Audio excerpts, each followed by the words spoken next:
Долгожданная школа, как новогодний подарок, первого звонка сегодня здесь не услышит. Время зимних каникул. Зато смех и радость видны каждому. Поздравить учащихся с праздником открытия приехал лично глава Ингушетии Махмуд Али Калиматов. У вас лицензия уже есть, и я принципиально подхожу к тому вопросу, что акт передачи – это одно, но пока лицензии не будет, школу не откроют. Потому что потом директор и весь коллектив становятся прорабами, мастерами, начинают чистить, гладить, окна поправлять. А это надо сделать. Вот лицензия будет, тогда пусть дети сюда и учителя придут. Самое главное, для вас созданы условия. А главное, что мы от вас ждем, старшие, это ваше знание, учеба. Вы должны быть лучшими, потому что школа-то хорошая, на 5 построена. Ну вот пятерки, вот буду заезжать, и вот посмотрю, сколько будет у вас медалистов, отличников. Буду интересоваться у директора, вот поэтому будьте уж добры, внимательно относитесь. Мы свою работу делаем, извинились, что мы запоздали, но в любом случае ваши извинения тоже примутся, если будет, 4, 3, все. Это уже, знаете, не надо нам, не надо. Светлые коридоры, кабинеты, самое современное оборудование. Учреждение образования впечатляет своими масштабами. Новая школа построена в рамках национального проекта «Жилье и городская среда». Здание рассчитано на 540 мест. Все, что делается руководством республики, это делается во благо наших жителей, детей, наших мам и сестренок. И также для детей, не так же, а даже главное вы. Поэтому в этой жизни, чтобы не было, постарайтесь, пожалуйста, взаимным уважением и дома, и в школе делать то, что от вас зависит. Свою радость они выражают в выступлениях, песни, танцы, стихи. Для почетных гостей учащиеся школы организовали концертную программу. От души сказать спасибо я хочу строителям, малярам, электрикам, рабочим и водителям. Обещаем, что не зря школу открываете. Вы о нас еще из газет узнаете. Даже когда что-то идет не по плану, от волнения забываются слова, на помощь приходит лично глава Ингушетии. От его внимания не ускользнула растерянность девочки. Махмуд Али Калиматов успокоил участницы мероприятия. Долго перед выступлением повторяла, очень. И вообще в итоге плохо рассказала, хотя у нас была репетиция дважды. И я дважды хорошо рассказала, а потом так. Но Махмуд Али Макшарипович сказал, что ты очень хорошо выступила. Мне везет, что нам до этого нас подготавливали к таким минутам. И сказали, если ты забыла, то сразу передавай рядом стоящему. Я передала быстро. Ты хорошо среагировала. А что тебе сказал наш глава? Сказал, не надо расстраиваться. У него тоже так было 2 раза в жизни. И в этом ничего страшного нет. Ты же не будешь расстраиваться? Глава Ингушетии подчеркнул, в жизни каждого могут быть неудачи и промахи. Это не повод расстраиваться. Нужно идти дальше. Для гостей устроили экскурсию по новому объекту. Махмуд Али Калиматов ознакомился с условиями и возможностями, которые созданы для учащихся. В 3-этажном здании созданы самые современные условия. Актовый зал школы предусмотрено 250 мест. Новый спортзал оснащен инвентарем и рассчитан на командные и индивидуальные занятия спортом. Адаптирован не только под эффективность тренировочного процесса, но и безопасность детей. Юные волейболисты его уже опробовали.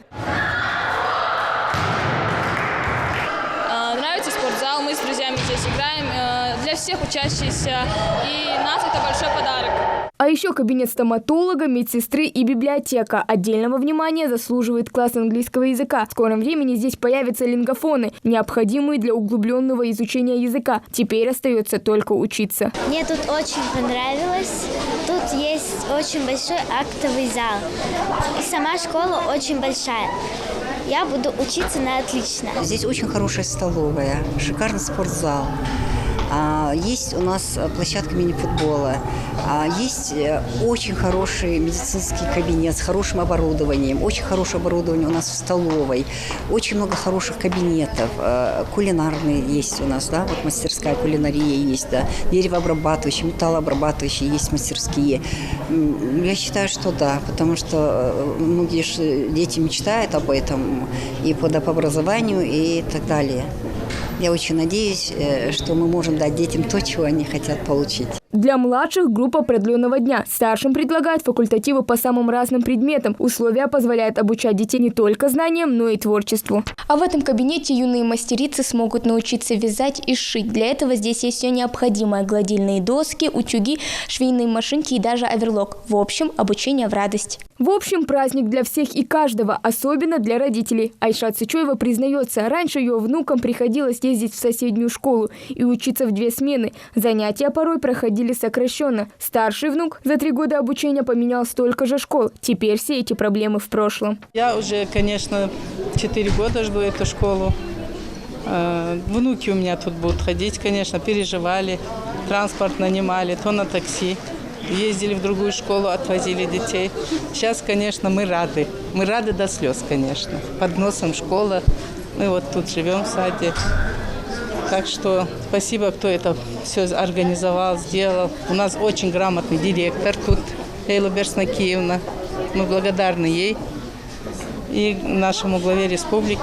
Поздравить с этим знаменательным событием приехал и член Совета Федерации Федерального собрания России Мухарбек Барахоев. И мы являемся свидетелями прорыва в строительстве объектов в социальной сфере нашей республики. Буквально десяток школ открыт в текущем году, и в планах очень много. Это говорит о том, что глава республики Махмуд Али Макшарипович выделяет огромное значение социальной сфере. Республика и дальше намерена строить общеобразовательные учреждения, чтобы у каждого ребенка была возможность получать знания в качественных и красивых школах. Глава региона отметил, что делает для этого все необходимое. Землю администрация выделила, остальное, все, что есть, это выделяет федеральное министерство строительства или правительство в целом России. И самое главное, это все по указу президента.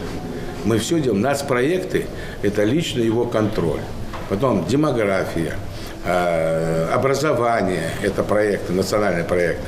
И мы все идем. И я вам скажу, что если бы не было, давайте так скажем, 12 миллиардов денег нам уже выделили на социальные объекты. Я имею в виду и школы, и детские сады, и все. Мы чарда отдались. Давайте. А вы должны зерфать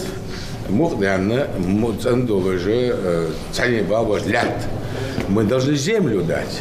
А мы и это не можем иногда. Приходится тут разбираться много. Поэтому я думаю, что огромное спасибо и президенту, и правительству, что, я же говорю, у нас сегодня готовых уже 18 школ. У нас только вот сейчас получается 17, там лицензии, акты прием-передачи будут, и думаю, январь-февраль мы их сдадим. Вот, и все. Представляете? Целый зал. Но я подчеркиваю, детям-то хорошо, а еще в каждой школе до 100 работников. Череда открытий в республике продолжится. Качество образования в регионе выходит на новый уровень. Хава Гагиева, Магомед Даскиев. Новости 24.